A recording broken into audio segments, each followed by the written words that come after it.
Hello everyone, in this video, I will show you how to fix the HVCI Enabled error in Valorant. First, fully close Valorant and the Riot client. Make sure they are not running in the background. This helps avoid issues while changing system settings. Now, click on the Start menu and type Windows Security. Open it from the search results. When the window opens, click on Device Security. Inside Device Security, find Core Isolation and click on Core Isolation Details.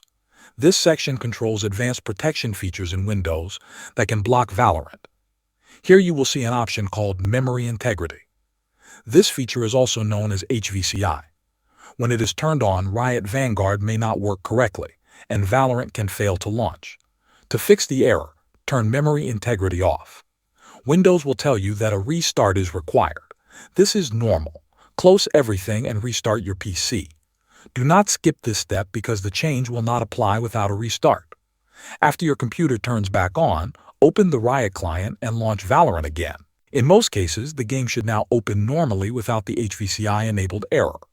If you still see the error, make sure you don't have any third-party antivirus software on.